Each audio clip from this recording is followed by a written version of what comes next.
Hi, hello, it's Marta, your personal growth and development coach. I'm sharing my journey with moving to Madrid, which I've dreamt about from like 5 years, and I'm sharing all my tips and experiences which can help you to move to a new country without job there, without local language, friends there, place to stay, basically without anything. So let's go. Madrid's journey. Alright, so it's been already like 2.5 years since I moved to Madrid. And honestly, it's going quite well. I probably never expected when I was taking this crazy idea, buying one-way ticket without even having a place to stay in here, without having a job here. This stable job, not like being freelancer, is kind of different thing.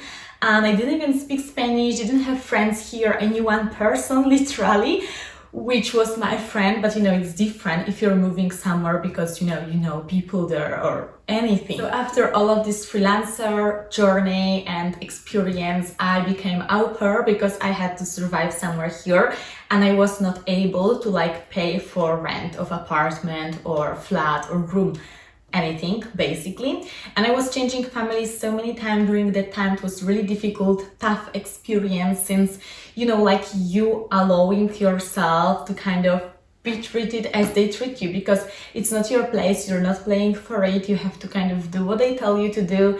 And many times I just had to go to friends' houses, stay there, or it was kind of crazy experience. But after all of that, here I am. And currently, to give you a background and update, I'm working now for a corporate role, corporate company, so it's everything in English. I don't have to use Spanish at work. And this is kind of a flex because I feel like in Spain, usually if you want to get a job in Spain, you preferably should speak Spanish, because usually companies have this policy that they use Spanish at work. Even many international companies, when I see job descriptions, they're like in Spanish already.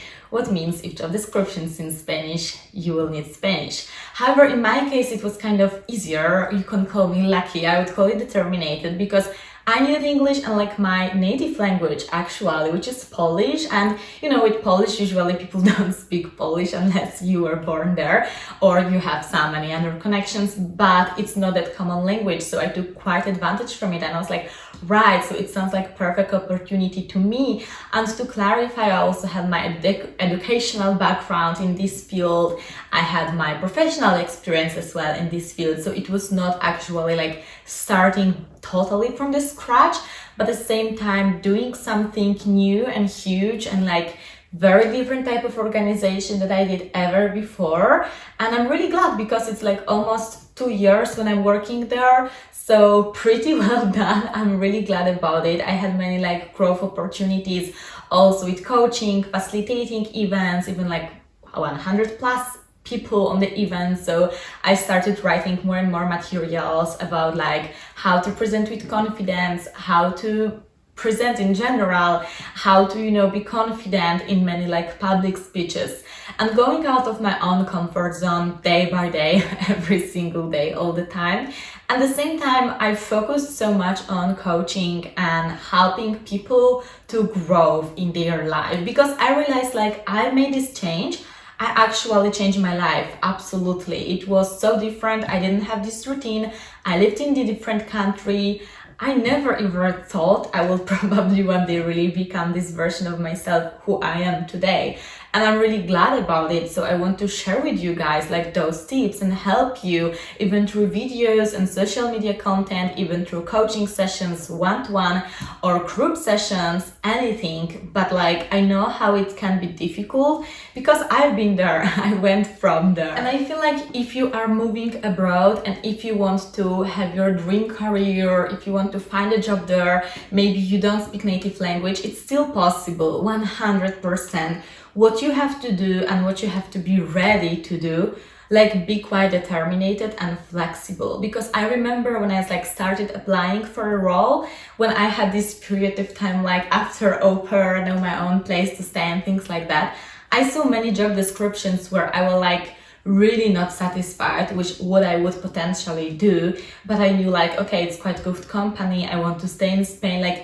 You have to try things out, and of course eventually it's the best to come to this solution when you are doing something what you really want to do, what you love, what you're passionate about, where you know like you will be evaluated because you did your studies or even professional experience or even your school, whatever you did, whatever background you have, you want it to be like paid for it, not for something what like kind of everyone randomly could do, because you want to use your special skills, your unique skill set, your amazing experiences. You want to use it, and it's definitely possible. Just stay focused, trust this process, and be determined that like even though you don't see anything right now, maybe you will see after 1 week, maybe after 1 month, maybe after 3 months, but you will see.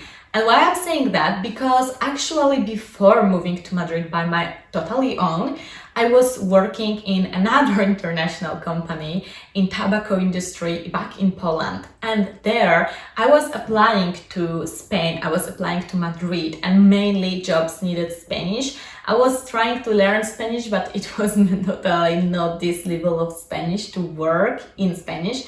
So people were like quite interested in my profile actually, but then they were like, we really need fluent Spanish.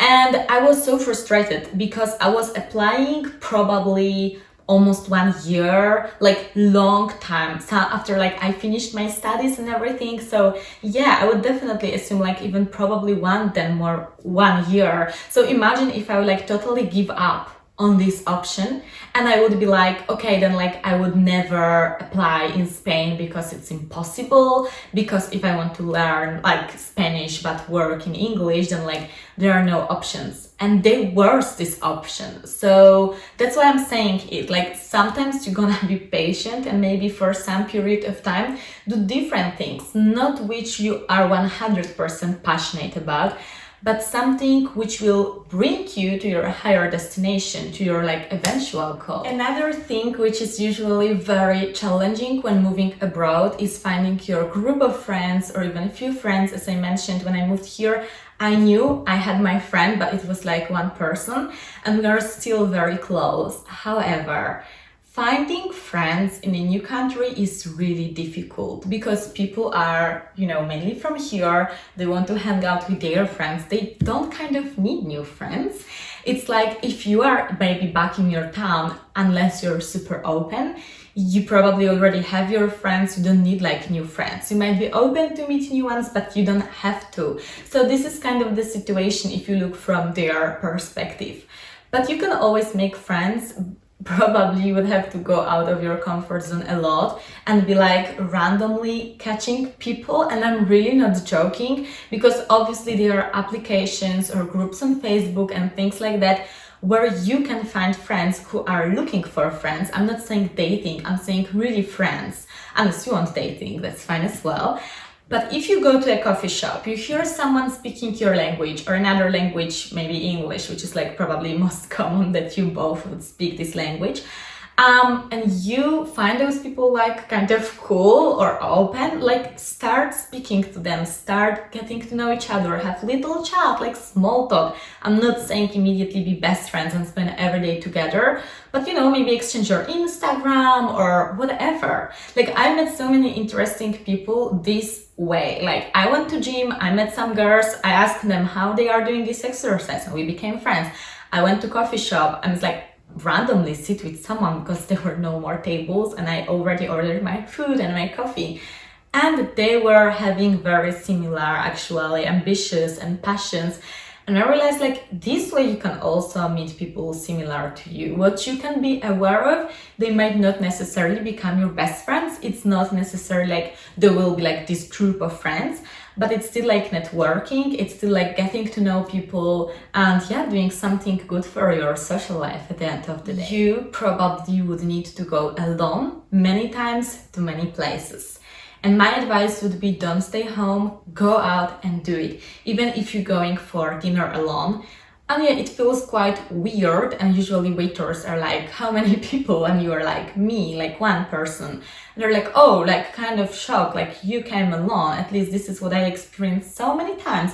When I went to brunch, when I had my, you know, cocktail or mocktail or whatever, dinner, but you're gonna do it because it makes you like powerful, it makes you strong, that you can spend time on your own, that you want friends and you are open to make friends, but you're independent. you can travel the world, you can move to another city, you can move to another country and still be fine by your own with yourself. Last but not least thing, which is extremely important when moving to a new country, when building your life in there. And again, this is something personal from me, which works for me as well and which makes me feel this way after those 2.5 years, is having your routines.